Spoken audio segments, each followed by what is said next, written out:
Olá, sejam bem-vindos e bem-vindas ao painel Marcas Inteligentes, o real poder dos dados no varejo. Uma coprodução MIT Sloan Review Brasil e Snowflake. Eu sou Gabriele Teco e vou conduzir esse papo. Antes de chamar os nossos convidados, vou dar um contexto sobre o que vamos falar aqui hoje. Nos últimos anos, o comportamento do consumidor está em constante mudança, influenciando também a jornada de compra.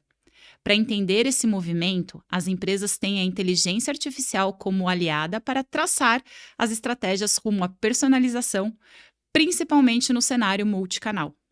Um estudo recente da Meta aponta que, apesar de 90% das vendas no varejo na América Latina acontecerem em lojas físicas, é a jornada de compra omnichannel que retroalimenta a cadeia de compras.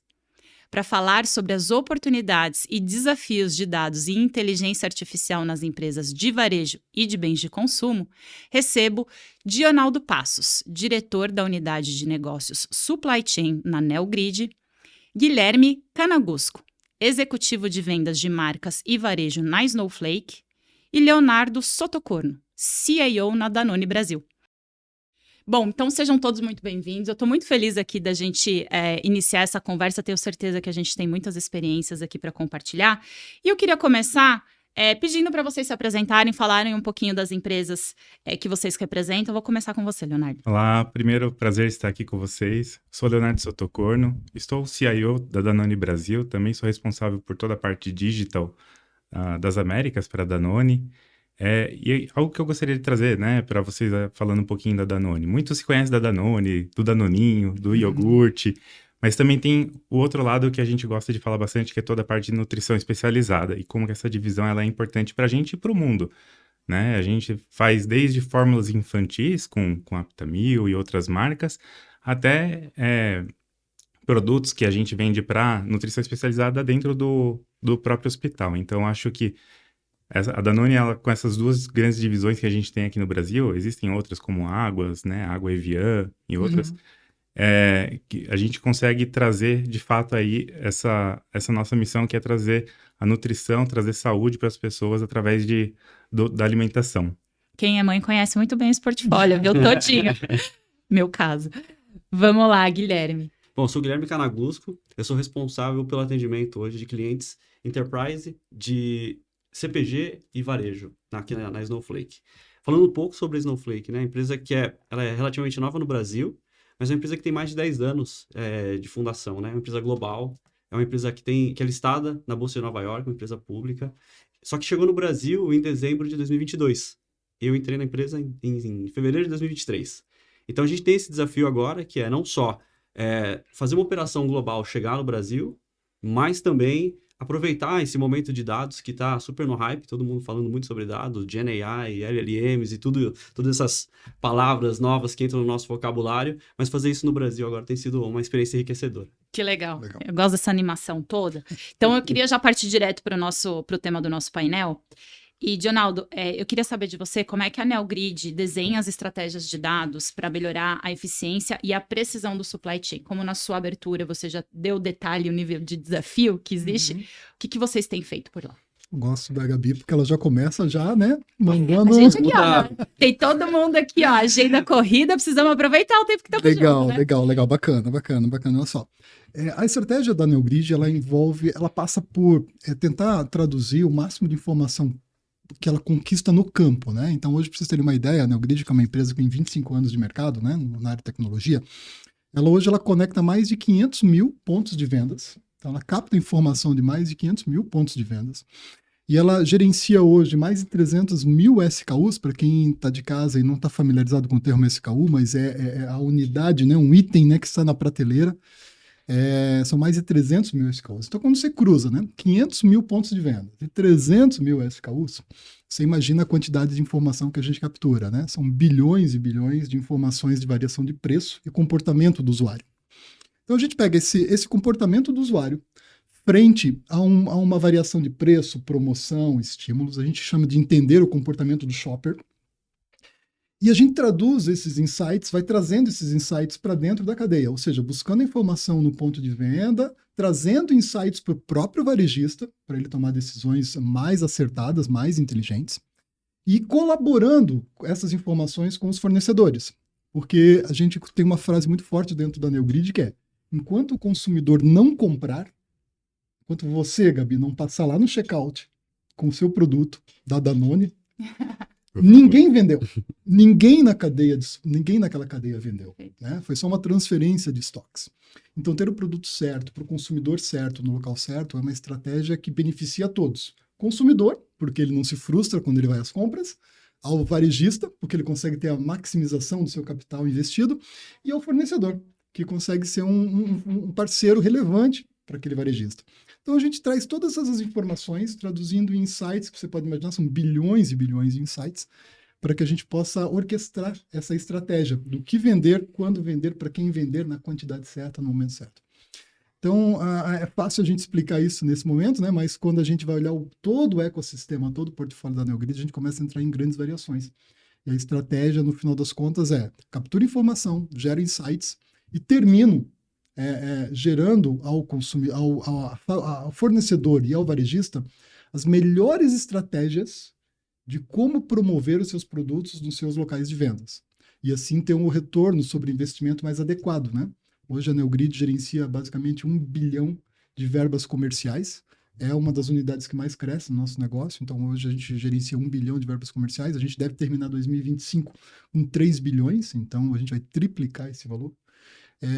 E com a grande bandeira de que a gente pode garantir ao varejo e à indústria o melhor retorno sobre investimento com base nesses insights. Então, basicamente, a nossa estratégia, resumidamente, está aí. Capturar informações e traduzir em insights inteligentes e acionáveis para o varejo e para a indústria. Eu adoro ouvir vocês porque parece que a gente está num momento da tecnologia, do avanço, né, da tecnologia, de uma forma que fica difícil lembrar como era antes da gente ter tanto recurso tecnológico para fazer toda essa gestão, né? Eu não era viva, obviamente, quando isso acontecia no papel, na planilha, não sei, mas é muito legal ver essa evolução acontecendo e a gente está vivo nesse momento. Baita provocação. Mas, Leonardo, uma das provocações que vem com isso é que é difícil imaginar tudo isso acontecendo agora sem a inteligência artificial, que é a pauta que a gente mais tem abordado. A gente no MIT fica feliz porque pra gente não é um assunto, a gente sabe do hype todo, mas não é um assunto novo, né? Desde a década de 40, 50, esse assunto vem sendo estudado e evolui dentro do MIT. E óbvio, né? A generativa deixou tudo muito mais escalável, chegou na mão do usuário final. Mas eu queria saber de você como é que tem sido incorporar a IA no dia a dia dos Danoners, é assim que a gente chama as pessoas que trabalham lá, e como tem sido aplicado aos negócios, né? Como é que vocês olham essas duas partes, tanto da porta para dentro quanto da porta para fora? Não, legal. Eu acho que, como você falou, né? A inteligência artificial não é nova. Ela começou lá nos anos 40, 50, né? E foi evoluindo. A Danone não começou a usar inteligência artificial agora. A gente já usa há pelo menos alguns anos, né? Desde machine learning, como que a gente faz, né, verificação de produto na gôndola, como que a gente entende como que está à nossa disposição, nosso planograma, em vários momentos ali da jornada a gente utiliza, né?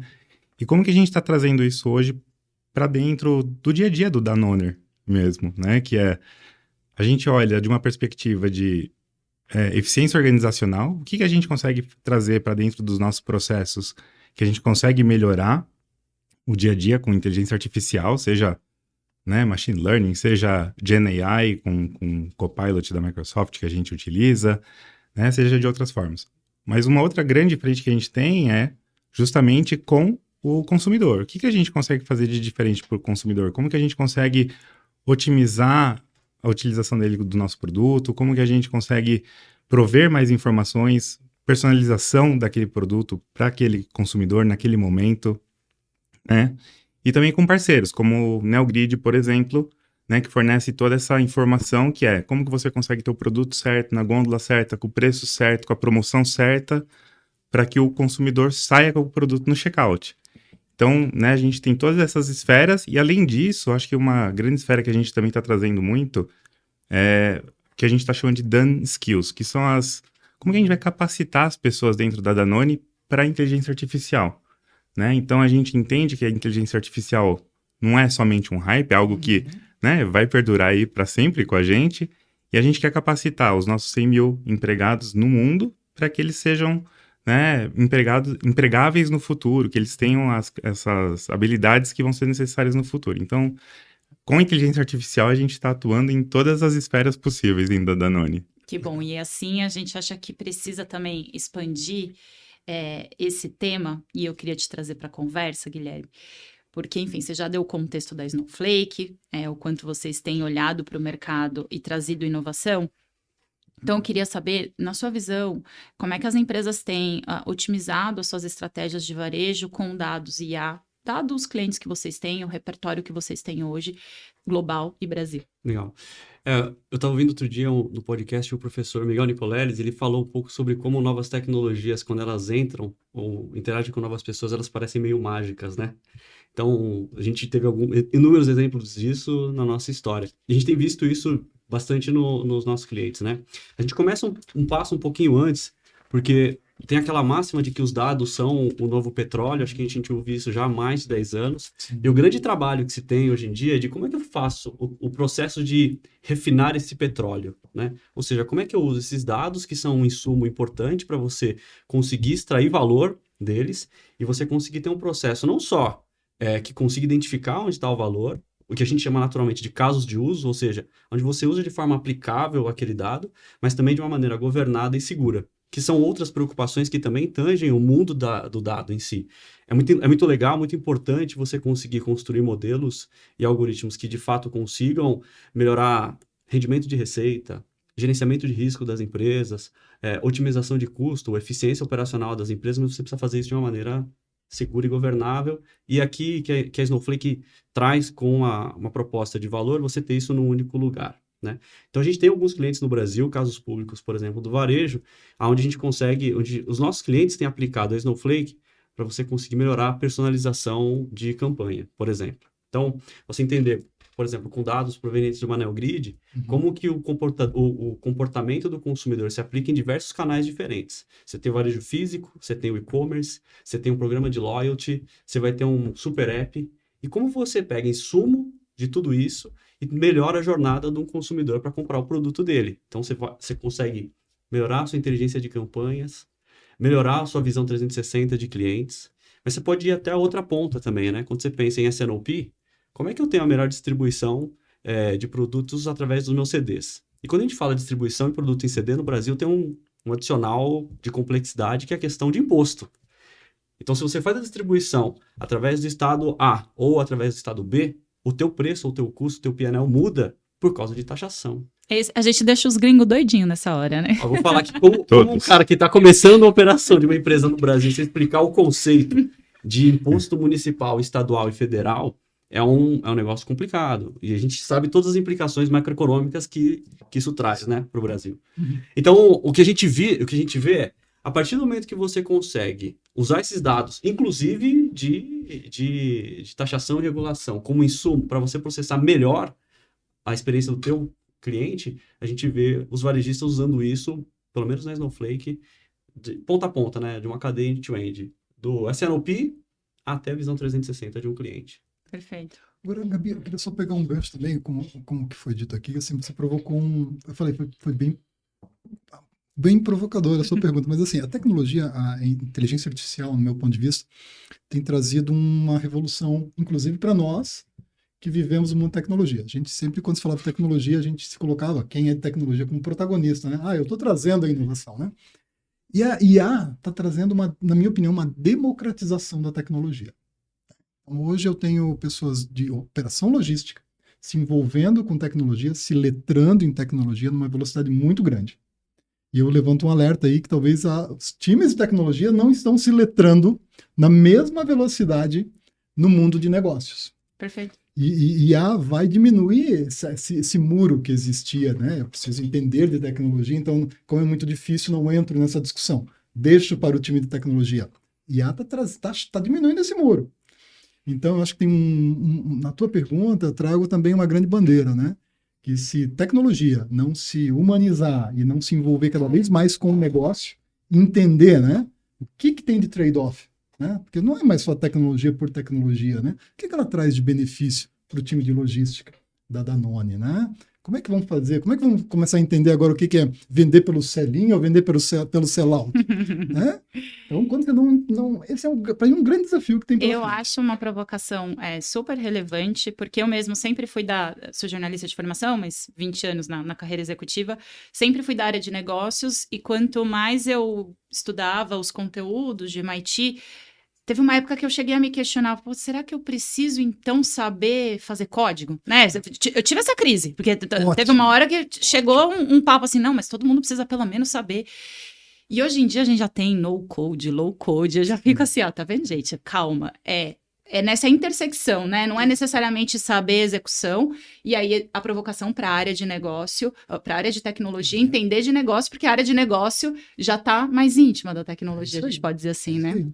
Mas aí eu acho que essa uma pauta boa para a gente falar, então, da mesma forma que o Guilherme trouxe já os exemplos práticos, a gente falar do impacto dessas ações, tanto na Neogrid quanto na Danone, de como a inteligência artificial, vocês já deram os exemplos, mas eu queria falar dos impactos no negócio, né? O resultado que a gente vai buscar a partir da aplicação da tecnologia e da inteligência artificial em cada uma das empresas de vocês.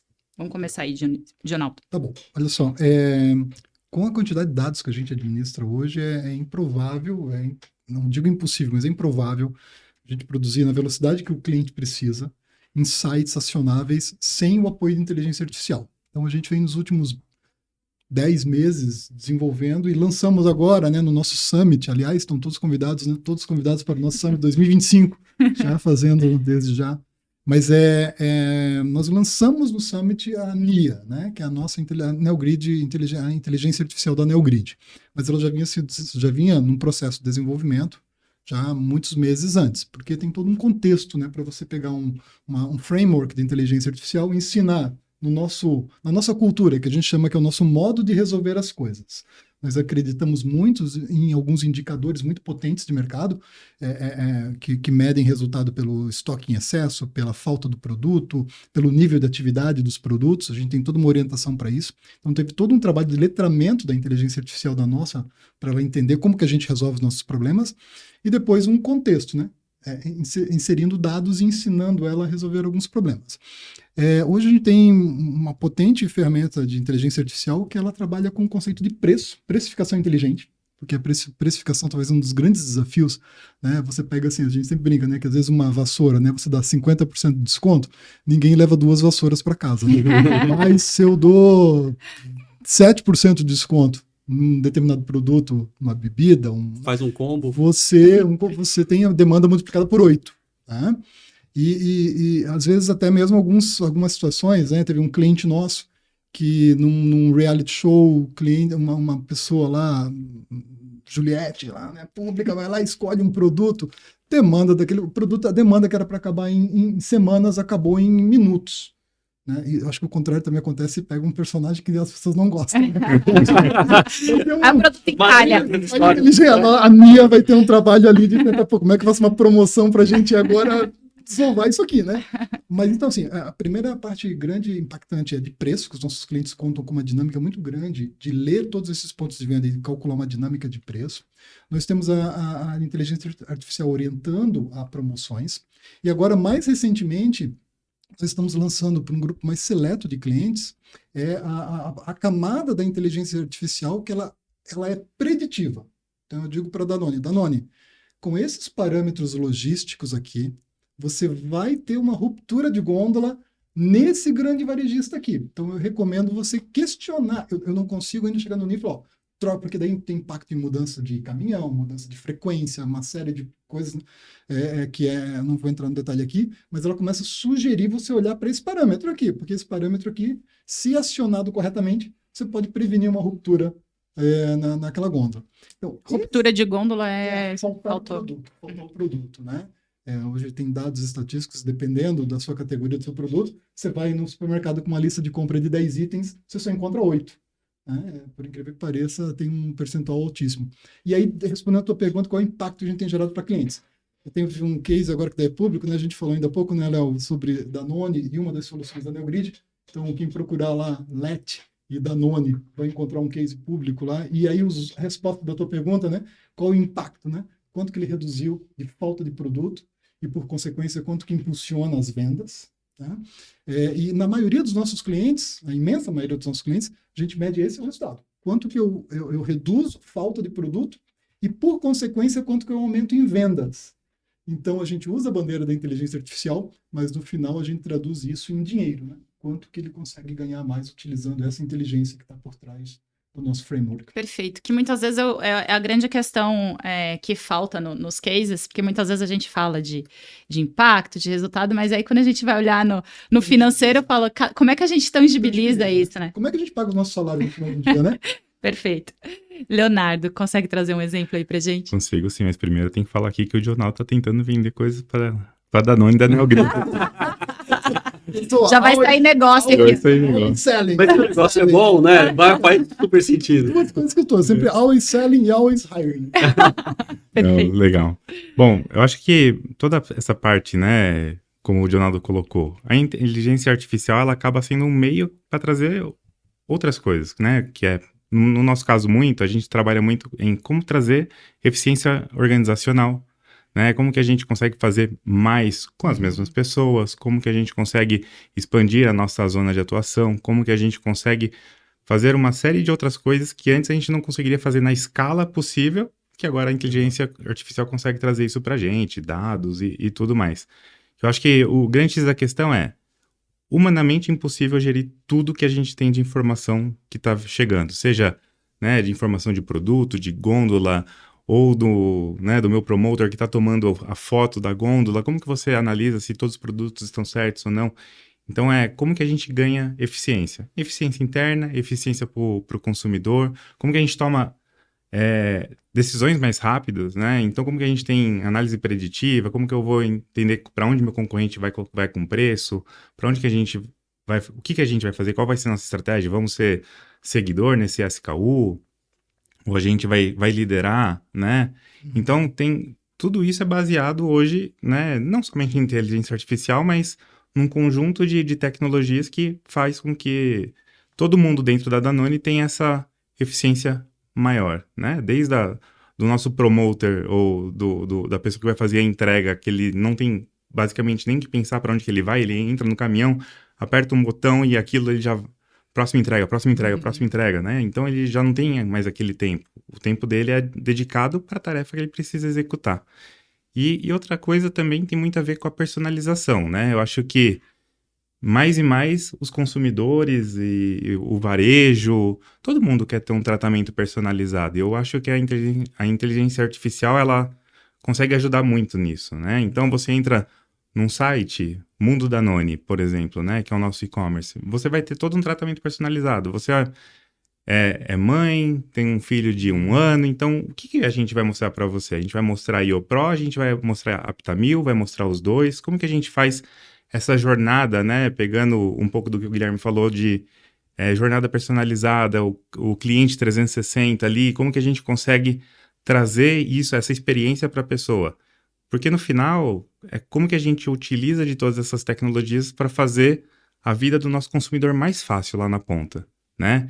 Ele entrou no mundo Danone e falou, puxa, o que eu precisava realmente comprar? Ah, não, Aptamil, IoPro, Havana, esse aqui, e ele vai colocando ali dentro do carrinho dele, já com toda essa ajuda que a gente dá, né, para ele. Então, eu acho que a palavra-chave para as empresas é eficiência, como que a gente ganha eficiência em escala, em processar o mundo que a gente tem agora, e para o consumidor é a personalização. Como que a gente traz essa personalização para ele lá na ponta. A escala e o hiperfoco, né? Eu imagino que no caso da Danone ainda que tem um produto, que tem que ter uma eficiência ótima, né? Para poder fazer a entrega, porque é altamente perecível. Se você não tiver uma cadeia de desenvolvimento de produto em si, que pense do processo de venda, que é um produto que vai acabar, né, na prateleira, a forma como você concebe ele lá no começo, você não olhar tudo na hora de conceber a coisa, deve ser um impacto gigante, né? Você imagina que a gente tem produtos que o tempo de prateleira deles são dias, né? Sim. E a gente precisa vender ele em Manaus. E ele é refrigerado. E ele precisa ser transportado no caminho do frio. Então, a parte de S&OP, toda a parte de gestão de supply chain ali ela é realmente chave. Então, quanto produto que eu mando daquele produto para Manaus naquele dia, entendeu? Tudo isso é Mano, porque chave. como pai eu vejo lá, vou pegar o Danone na prateleira. Meu filho é um processo simples, né? Você bota no carrinho, Pronto. né? E tá resolvido, mas você não imagina, você não Chegar até imagina, ali, né? né? Então, você não imagina o tanto trabalho que dá para o cara conceber a fórmula, eventualmente, do alimento para falar, ó, esse tem que ter um prazo de entrega no X tempo. Né? Olha, Dionaldo, não sei se você percebeu, mas o Leonardo tá vendendo também, né? Porque todo mundo vai querer Como tomar só tem Danone varejista na depois, mesa de né? vendedor, então a gente tá aqui, Ele me lembrou que meu café da manhã foi a bebida proteica, né?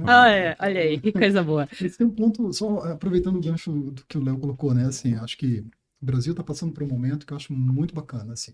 Nós já vivemos uma era em que as indústrias tentavam resolver na força bruta, né? Então, você precisa atender mais consumidor, bota mais CD, bota mais caminhão, bota mais gente. estoque, bota mais gente, né? Força bruta e não. Que é que não é fácil esse caminho, né?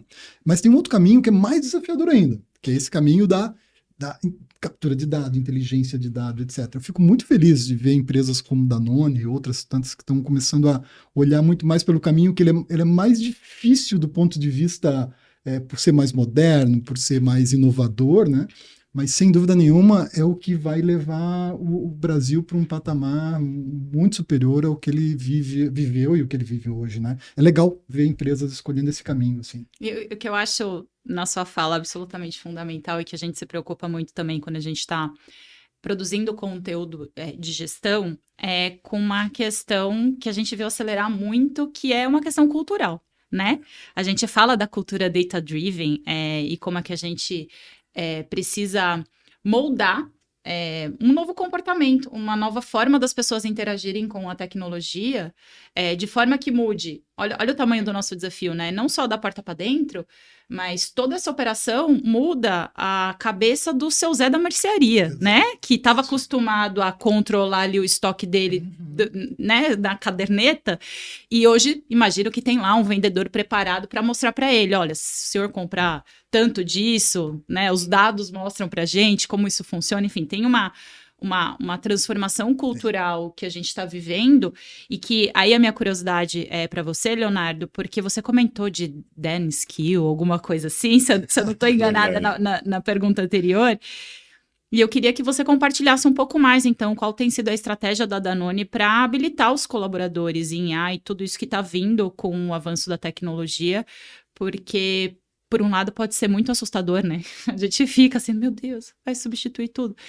E aqui a gente sabe que não é assim, né? Mas queria saber como é que vocês têm trabalhado esse assunto lá, um pouquinho mais detalhes. Bom, a gente tem um programa chamado Dan Skills, né? As habilidades dos Danoners, né? E ali dentro ele tem uma série de verticais, né? E uma dessas verticais é justamente a parceria que a gente está fazendo com a Microsoft mundialmente, né? A gente até fez uma publicação, acho que há um mês e pouco atrás, junto com a Microsoft, né? Nós vamos capacitar os nossos quase 100 mil empregados no mundo em inteligência artificial. Olha. Então, assim, isso é um comprometimento que a gente tem em fazer isso. Por quê? Porque a gente entende que inteligência artificial é uma tecnologia que veio para ficar, mas também porque a gente quer capacitar os nossos, né, quase 100 mil empregados aí no mundo para que eles sejam, eles tenham habilidades do futuro, que eles estejam preparados para o futuro e tudo mais. Então, eu acho que nossa academia IA de Danone começa por aí. E começa desde coisas mais simples, né? Como que a gente vai usar o Copilot ou o ChatGPT no nosso dia a dia, mas também como que a gente consegue olhar essas outras ferramentas de IA que estão no mercado e que podem facilitar a nossa vida, né? Seja Snowflake, seja NeoGrid, mas como que eles conseguem olhar e ter essa visão e eles consigam trazer isso para o dia a dia. A outra ação que a gente está fazendo que também vale a pena comentar eu estou trabalhando muito com a área de atração de talentos, né? Talent Acquisition. Para mim isso é fundamental, que a gente tem todas as pessoas que a gente tem hoje, mas a gente continua contratando, e a gente continua contratando desde pessoas de venda que vão estar lá na ponta, na gôndola, até pessoas do escritório, do back-office. Então, como que a gente garante que essas pessoas, independente da área que elas estejam, se elas já sejam letradas em dados, que elas já tenham um mínimo de conhecimento em AI. Então, isso é algo que eu estou trabalhando bastante com o time de Talent Acquisition ali, que é como que a gente garante, obviamente dentro dos parâmetros, né? Eu não vou cobrar que a pessoa que vai trabalhar lá na gôndola todos os dias, que ele seja um data scientist. Mas que ele tenha um mínimo, que ele saiba trabalhar com Power BI. Então, a gente já vai garantindo também que com o passar do tempo, né, seja em 1, 2 ou 3 anos, a gente começa a ter pessoas com todo esse conhecimento dentro da empresa. Então, eu acho que são essas duas frentes, né? A gente faz a capacitação interna, mas a gente faz também essa parte de aquisição de novos talentos que já estejam trabalhando ou que já tenham capacidade aí nesse mundo novo. Eu adoro esse tema porque quanto mais a gente fala de tecnologia, mais a gente fala de humanização, né? No final do dia, é sempre sobre o ser humano que está ali operando. Mas eu queria agora que a gente pudesse falar, e eu quero dividir um dado com vocês, eu queria que a gente pudesse falar agora de jornada de compra dos clientes, mais especificamente. A gente tem aqui um estudo da Meta, que a gente citou na abertura, que mostrou que o consumidor omnichannel tem uma frequência 70% maior de compra e gasta 34% a mais do que o tradicional. E nesse cenário, as marcas têm uma grande oportunidade de tirar melhor proveito dos dados, né? Criando estratégias, e a gente já foi cobrindo isso aqui, para personalizar as experiências e otimizar as vendas e potencializar essa conexão entre marcas, varejo e cliente, né? Que no final do dia é quem está ali fazendo a compra. Então, eu queria ouvir de vocês. Na visão de vocês, quais são os maiores desafios que as empresas têm para traçar e implementar essas estratégias omnichannel? Vou começar com você, Guilherme. Eu vou puxar um pouco a sardinha para o meu lado. Que é naturalmente, assim, a gente entende, né, Snowflake, que o processo de monetizar o dado, ele passa pela colaboração. E a gente vai pelo princípio mais fundamental de colaboração, que é você conseguir fazer a troca de dados. Como é que eu traduzo isso para o ponto de vista mais concreto, né, de caso de uso? Para você conseguir ter uma experiência omnichannel, normalmente você vai passar, por exemplo, por canais de varejo, que são empresas diferentes, que normalmente vão ter processos de ingestão e trocas de dados individuais. Você vai ter um processo, muitas vezes, de interação com o e-commerce ou com o D2C, né, um direct to consumer. Você pode ter também um processo que passa por marketplaces. Cada um deles vai ter um modelo de dados próprio, normalmente pode ser individual. Né? A mesma forma, se você pensar do ponto de vista de varejista, ele vai lidar com marcas que têm poucos SKUs e lidar com marcas que têm infinitos SKUs. Tudo isso gera dado. Né? Então, como que você consegue ter um modelo de colaboração e troca de dados que você consiga, de fato, acelerar o processo de tirar valor desse dado? Tem sido um grande desafio para os nossos clientes.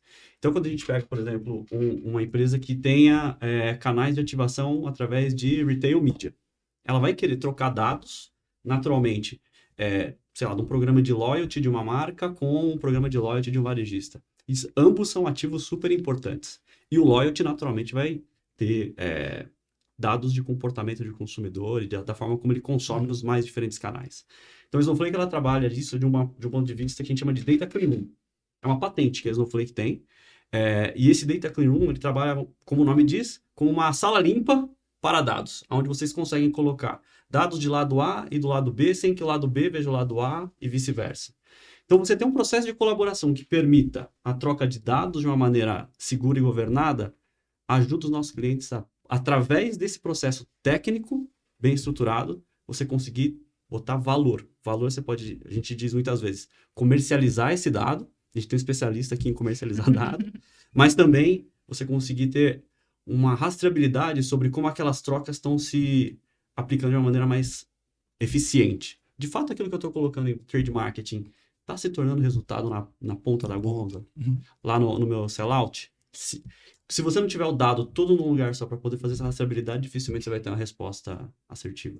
E é aqui que a gente entra, normalmente. Concorda, Leonardo? Ele te chamou aí para conversa. Muito obrigado. Obrigado. Esse é um tema assim que a gente pode ficar horas falando. Pode ter um episódio só sobre isso. Pessoal, vocês têm mais umas 4 minutos.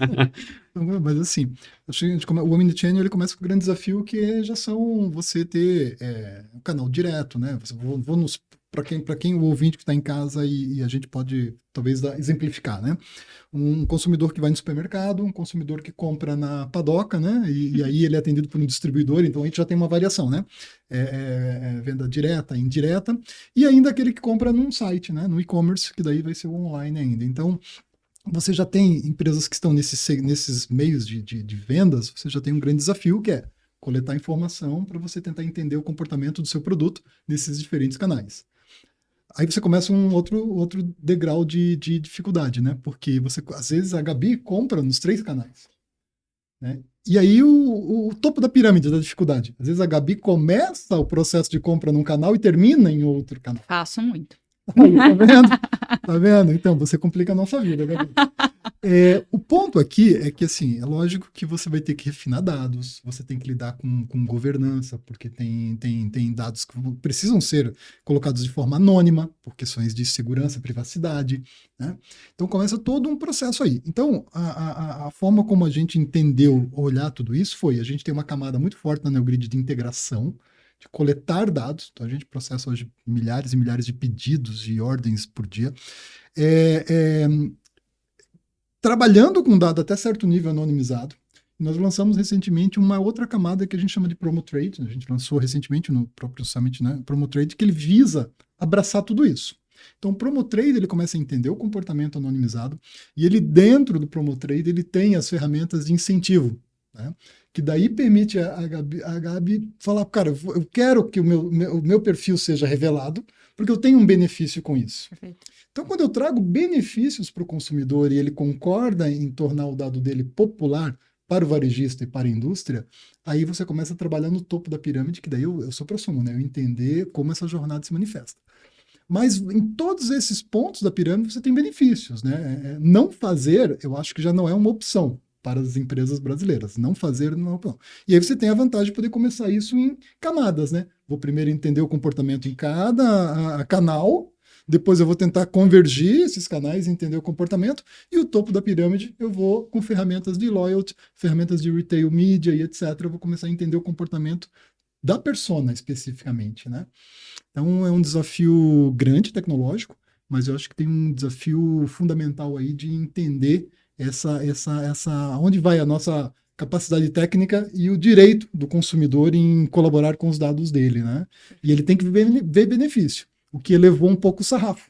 A gente tinha antes o benefício para a indústria, quando eu vendo uma solução para a indústria, agora eu tenho um benefício vendendo a solução para a Danone, e o que a Danone ganha vendendo isso para o varejista, e a gente subiu o sarrafo, que é vender para o varejista e também vender um benefício para o consumidor. O consumidor tem que ver benefícios, né? Como entrar no site hoje da Danone e me ver reconhecido ali, né? Eu me vejo ali, né? Sentido de pertencimento, né? Tem um valor agregado.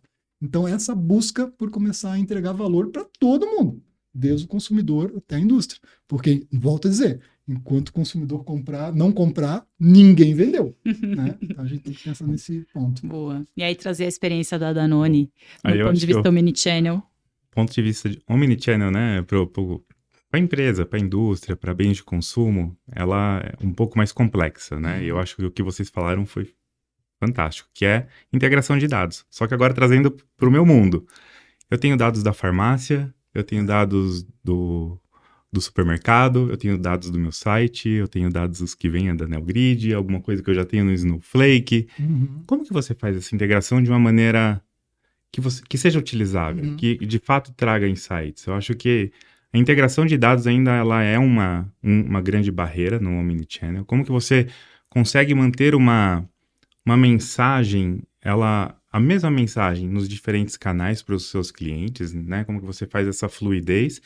E depois tem a questão que o Jonaldo trouxe, que é privacidade. Como que você faz tudo isso dentro dos limites ali, que uma LGPD... Se a pessoa tem o opt-in, ela quer ser reconhecida, ela não quer ser reconhecida. Como que eu consigo otimizar a jornada de alguém que eu nem conheço, né? Que vai entrar naquele canal específico. Então, eu acho que essa é a grande barreira hoje do omnichannel, pelo menos para a indústria, que é como que a gente mantém o mesmo nível de comunicação nos diferentes canais, provendo a personalização que a gente precisa para aquele consumidor naquele momento, né? O consumidor, a gente tem os consumidores de impulso do momento e a gente tem os consumidores de produto final. O produto final é mais fácil, ele está procurando aquele produto específico, então ele está, às vezes, procurando preço ou frete, ou como que ele vai conseguir aquilo perto da casa dele. Mas como que eu consigo trazer o outro consumidor, que é aquele que está passando em frente à gôndola, e fala, puxa, novo IoPro de Havana, que legal, deixa eu pegar esse. Como que eu consigo isso? Como que eu já comuniquei com ele antes? Qual que foi a informação que eu mandei antes? Então, acho que como você faz todo esse preâmbulo ali é a parte difícil hoje no Omnichannel. E eu gostei muito porque a gente começou com o Guilherme falando sobre colaboração, né? E essa conexão entre Omnichannel e colaboração, ela é muito real porque, inclusive, a colaboração de vários times para dentro da empresa, né? Você falou de mensagem, então tem o time de marketing, o time, enfim, vários times trabalhando junto para, de fato, o resultado ser positivo para a empresa, mas está todo mundo colaborando para que isso tudo tenha consistência e faça sentido. É o fator humano, né, Gabi? Que a gente falou aqui, né? Então, uma narrativa sem os dados, ela é só uma história. E os dados sem uma narrativa são só um dashboard. Como é que você traz o fator humano, que traz a narrativa, porque normalmente ele olha o comportamento do consumidor de uma maneira meio empírica, mas depois ele consegue sedimentar aquilo em cima de dados. E como que você consegue pegar dados e muitas vezes traçar relações causais, né, entre o que está acontecendo e amarrar numa narrativa do que de fato é humanamente entendível, é que eu acho que é o grande desafio, né? Então, tem aquele questionamento, né, sobre a IA irá um dia substituir as pessoas, etc. É muito difícil, porque essa análise empírica sobre o que está sendo feito, baseada em dados, eu acho que passa pelo letramento que a Danone está fazendo, por exemplo. Se você tem letramento em dados, você consegue fazer uma narrativa bem feita, e se você tem dados, você consegue sustentar a narrativa depois, né? Eu adorei seu exemplo, porque eu vou pedir tua ajuda agora com uma narrativa específica, tá, Guilherme? Porque acho que você já até comentou, tem um termo que é muito utilizado por vocês, que é monetização de dados. E que a gente enxerga, obviamente, como uma grande oportunidade para os varejistas abrirem novos fluxos de receita, mas eu brinquei com a narrativa, como jornalista, eu sou muito apegada à questão das palavras, e monetização de dados às vezes pode dar uma assustada, né? Para quem não é do meio, fala, mas como assim? Estão ganhando dinheiro? Então, eu queria que você aproveitasse esse tema para trazer para a gente quais abordagens as empresas de varejo podem adotar relacionadas à monetização de dados e desmistificar um pouco também esse termo. A gente gosta de separar, quando a gente fala de monetização de dados, já em duas coisas. Uma coisa é comercialização de dados, a outra coisa é monetização de dados. Porque comercializar, de fato, tem um viés mais de venda do dado em si. E o dado ele pode ser vendido se ele tiver todas as prerrogativas de proteção, como anonimização, proteção de lei e etc. Né? E existem diversas empresas especializadas em fazer isso, e assim como a monetização também tem um viés de uso do dado para você gerar receita. Né? Tudo parte do processo de colaboração, do nosso ponto de vista. A gente está colaborando aqui, né? Estamos trocando ideias, experiências, e naturalmente o processo de colaboração normalmente vai ter, no mundo profissional, no mundo de mercado, vai ter uma associação com receita. O que a gente traz, né, pelo menos a nossa abordagem como Snowflake, é o dado também precisa, assim como um produto, de uma logística. E você pensar na logística de entrega e recebimento de dado é você ter o carinho que uma marca ou um varejista tem ao entregar o produto para o consumidor final. O que a Snowflake faz é, a gente tem um processo de logística de dados que facilita o processo de monetização. A monetização ela pode se dar através de você melhorar a receita da companhia usando dados e também comercializando os dados em si, protegidos por todas as regulações de mercado que a gente vê. Quando a gente fala de comercialização de dados, a própria Snowflake tem um marketplace de dados internamente. Então, a gente pode ter aqui dois componentes do nosso ecossistema que têm interesse nos dados reciprocamente.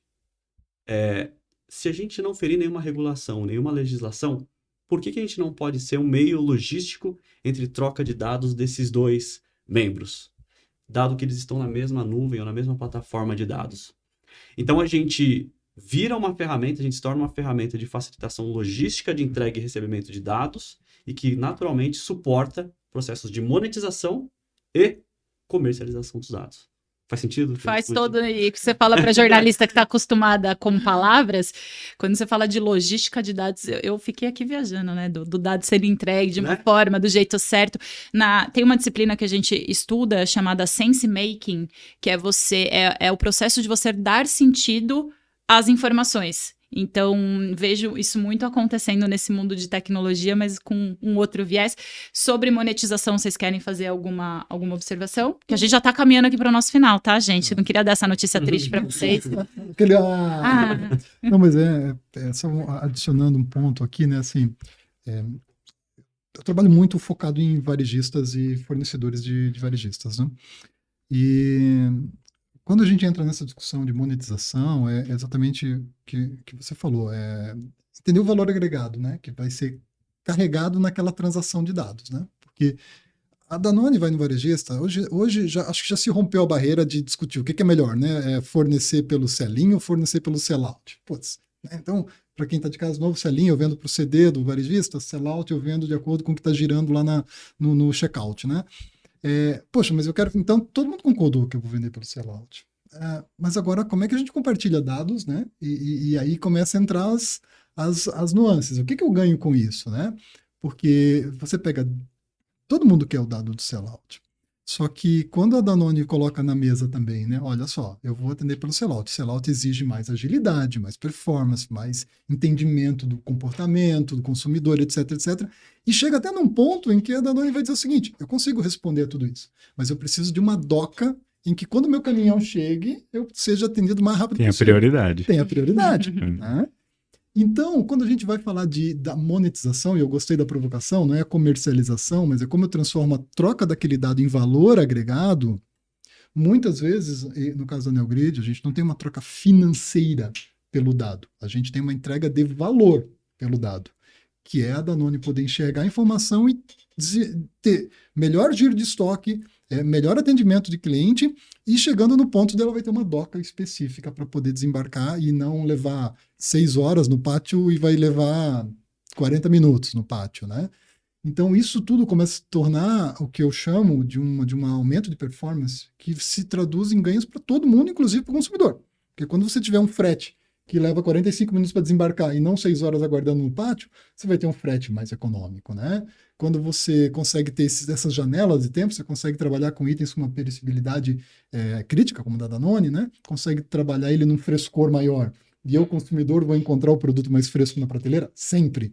Reduz ruptura. Reduz ruptura, fidelização. Então, isso...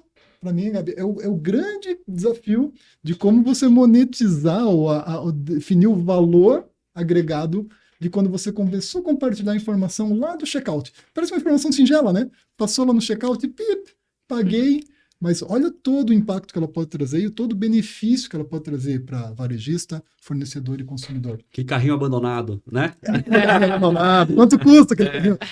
Né? Então é isso, trata-se, na minha opinião, muito mais de qual é o valor que eu entrego, né? Qual é o valor agregado que se entrega? Aí, se eu puder complementar, do lado, né, da indústria, a gente acaba não utilizando tanto de monetização de dados, mas a gente acaba utilizando de dados que são monetizados ou comercializados por outras frentes, né? Então, temos contratos, né, para otimizar a supply chain do próprio supermercado, né? Então, eu tenho análise preditiva, trazendo inteligência artificial de novo, né, para o tema, que é quanto que aquele cara está tendo de consumo de determinado produto e quase em real time, né? A gente tem alguns contratos que eles provêm dados para a gente com 6, 8 horas a partir do consumo feito, do checkout feito, né? Então, com isso, a gente tem contratos de priorização em docas, a gente tem contratos até com alguns parceiros grandes que eles nem emitem mais pedido para a gente. A gente tem um contrato que olha, você confia na nossa análise preditiva, a gente garante que você vai ter o produto certo na hora certa, da maneira certa, e que esse é o produto que vai girar para você, né? E isso tem, assim, se provado uma troca muito benéfica entre a gente e esses parceiros que a gente tem. E tudo isso através, não exatamente por monetização de dados, mas como eles provêm esses dados para a gente ali no dia a dia. Em prol do benefício, né? Todos ganham. Legal. Ele fala com uma serenidade, uma tranquilidade, né? Como a gente vai olhar o número de pontos de vendas que ele atende. Bem tranquilo. A maioria do seu abastecimento é direto ao ponto de vendas, né? Mesmo quando se trata de grandes varejistas, né? Exatamente. Então, assim, Parece que é simples, mas é uma loucura por trás. Não, sabe o que eu fiquei pensando enquanto vocês falavam? Até o exemplo que você trouxe de influenciador, o quanto... todo esse mecanismo e toda a tecnologia está preparada para operar no fluxo normal, E o quanto também vocês, como executivos, precisam estar preparados para a tomada de decisão rápida, porque alguma coisa que venha, que surja das redes sociais, pode mudar essa dinâmica do dia para a noite, né? Então, ter essa agilidade de execução, de mudar a forma como as coisas estão feitas para não faltar o produto, porque aí é uma oportunidade mesmo que se perde. E times de marketing trabalham em parceria aqui com a galera de supply chain, porque senão vocês deixam eles malucos, né? Fazer uma campanha sem organizar tudo por trás, não tem nada mais frustrante, né? De você ver uma campanha, querer comprar o produto e não encontrar ele no ponto de venda, né? A gente tem um exemplo muito rapidinho de uma experiência passada que eu tive em outra empresa de bens de consumo, que o produto estava em crescimento incremental, perfeito, e um belo dia uma propaganda, não uma propaganda, um bombeiro apareceu por causa de alguma razão na televisão e falou assim, não, porque esse produto salvou não sei o que, a gente teve um congestionamento no site, a gente não estava preparado, né? Isso aconteceu no Japão. E da noite pro dia, não sei, a demanda era 3, 4 mil pedidos. No segundo dia foi para 60. No terceiro dia foi para 200 mil pedidos. E o site colapsou. Então, como que uma menção, uma mudança de estratégia, como que você consegue responder rápido para isso, né? E de um ponto de vista de tudo. Supply chain, como que você garante que vai ter o produto, como que o seu site vai funcionar, como que você vai ter capacidade de entrega. Então, a produção, né? Tudo que vem antes. E a gente vive essa loucura todos os dias. Né? Em tempo real. Gente, às vezes a gente esquece que até uns aninhos atrás, todo mundo viveu aqui uma situação muito tensa, que foi a pandemia, e que isso foi a realidade de todos os dias, né? Não se comprava álcool gel, de repente acabou todos os estoques, enfim, a máscara. Acho que tem exemplos que, infelizmente, foi por uma situação super dolorosa para o mundo todo, mas que eu acho que também preparou muito a gente para pensar nessas cadeias enfim, de como a gente se organiza do ponto de vista de tecnologia também. Mas, gente, daqui a pouco vão arrancar a gente aqui da sala, porque agora a gente precisa realmente encerrar. Então, para a gente terminar, eu queria que vocês pudessem trazer para a gente uma reflexão sobre, na visão de vocês, quais são as tendências de uso de dados para os próximos anos, em cada um dos mercados em que vocês atuam. Então, agora eu vou inverter, eu vou começar da Danone, a gente vai da experiência da marca para o macro. Vamos lá. Não, legal. E essa pergunta ela é bem provocativa, tá? A gente tem um grupo ali, chama The IT Kitchen, né? E tem algumas pessoas que tem um amigo que é futurista que está dentro desse grupo, tem pessoas de dados. E a gente estava falando justamente sobre isso outro dia, né? Quais são as tendências? O que vem por... E são todos de bens de consumo, né? O que vem por aí? E aí eles falaram, poxa, tem tanta coisa que a gente vai ter que aprender a lidar. Um é a parte de biometria de dados, né? Como que a gente vai trazer? Isso é algo que está acontecendo. Como que a gente otimiza a parte de biometria dos dados dos consumidores e tudo mais? Outra coisa, acho que foi você, Jonaldo, que falou, né? Que a privacidade, ela tem um borderline ali que é até onde eu quero que meus dados sejam anônimos, quando que eu vou querer que meus dados sejam públicos em troca de qual benefício? Isso. Né? Eu acho que isso é uma tendência que está começando, as pessoas estão começando a perceber que, poxa, nem todo tempo eu preciso estar anônimo, eu preciso ter isso. E aí a gente começa a falar sobre o assunto de first party data, né? Que é como que a gente começa a captar os dados das pessoas, principalmente por causa que vem aí o fenômeno, né? Que a gente vem ouvindo há algum tempo, que é a remoção, a eliminação completa dos cookies. E aí, como que as empresas vão continuar tendo esse nível de personalização lá na ponta? Como que a gente vai continuar tendo isso? Então, eu acho que essas são, assim, tendências que estão acontecendo e que não são coisas para 5 anos, são tendências para agora, né? E que a gente precisa se preocupar de um lado de bens de consumo, do lado de indústria. Aproveito para agradecer a tua participação. Obrigada, Leonardo. Vamos lá, Dionaldo. Acho que tem pontos, vou usar, né, como escadinha, né, o que você acabou de falar, e também adicionar um outro ponto. Assim, nós também temos pela frente uma entrada de sensorização do mundo, né, com novas tecnologias que estão vindo, principalmente 5G vai permitir uma sensorização muito forte, né, por metro quadrado. E essa sensorização eu não consigo fazer tanta futurologia sobre ela. Porque o que você chama de sensorização? Hoje você tem, por exemplo, né, desde um carro, uma ambulância, um supermercado, a quantidade de sensores que ele possui hoje, né, seja uma câmera, seja um leitor de código de barras, né, isso vai aumentar numa quantidade muito grande. Porque com 5G, dado a sua característica de latência, eu consigo ter num pequeno espaço muito mais sensores do que eu tenho hoje. Né? Aí tem, claro, os benefícios poéticos, né? Então, uma ambulância vai permitir quase que fazer uma pré-cirurgia de um paciente, dado a baixa latência, o quanto você consegue responder. Você vai ter operadores de agricultura à distância, né? Já tem, né? A Caterpillar fez um vídeo outro dia bem bacana sobre isso. Mas essa sensorização, eu tive a oportunidade de uma última viagem, agora eu fui para a China e fui visitar varejos na China, né? E eu visitei um varejo na China que, paradoxalmente, ele não tinha mais aquela balança para no checkout automático, que aqui no Brasil você vai lá e passa o produto e pesa, ele não tinha mais aquela balança. Eu falei, pô, mas não tem mais balança? E aí, como é que faz, né? Como é que faz o confere? Não, as câmeras. Ele tinha um conjunto de câmeras no supermercado que me identificava você, então ele não permitia, você não pode comprar se você não tiver um cartão de fidelidade. Então você troca o teu anonimato pela facilidade. Para entrar e sair do supermercado com mais independência. Então eu entro no supermercado, ele me reconheceu, já sabe, Dionaldo está no supermercado.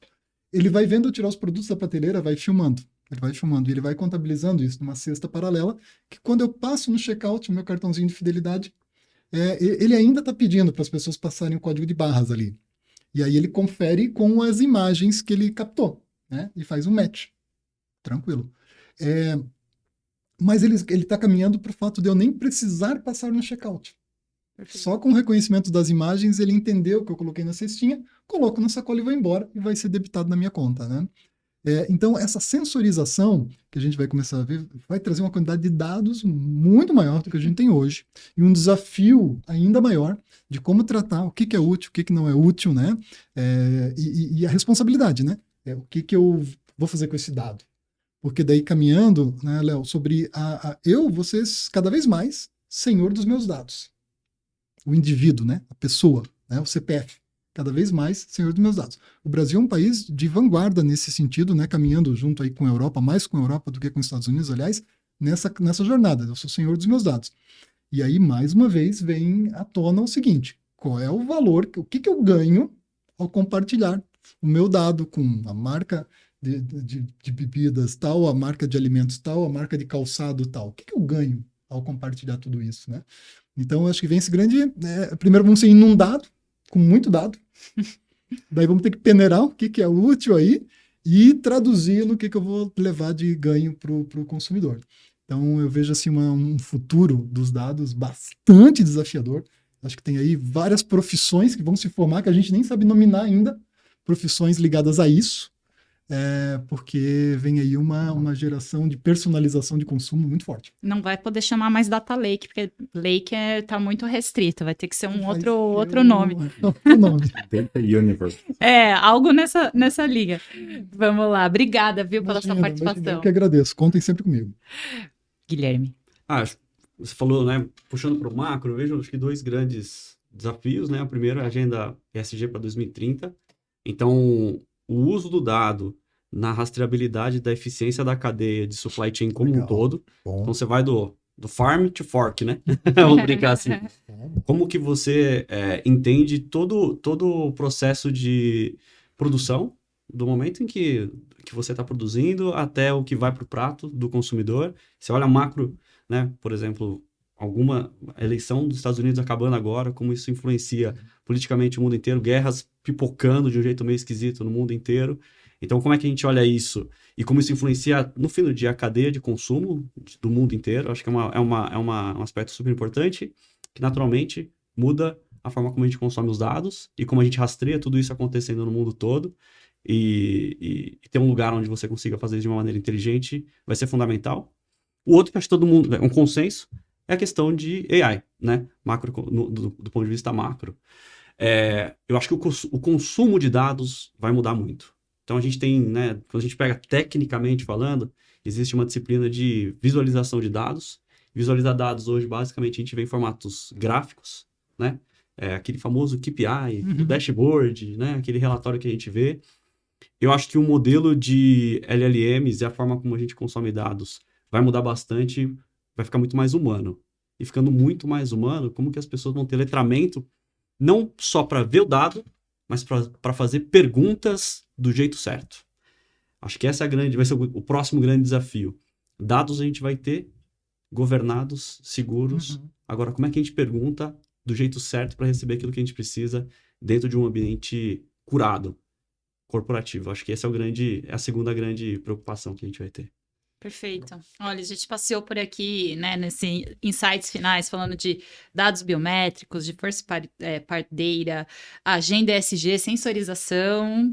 Acho que já dava um outro podcast aqui, hein? Fica a dica aí para a gente ter mais episódios com essas tendências todas, que, como vocês bem disseram, não é algo para daqui 10 anos, né? Isso tudo já está acontecendo, mas, enfim, agora a gente precisa acompanhar de como isso tudo vai se desenvolver. Muito obrigada, viu, Guilherme, pela sua participação. E a você que nos acompanhou até aqui, nosso muito obrigado pela audiência. Vejo você na próxima.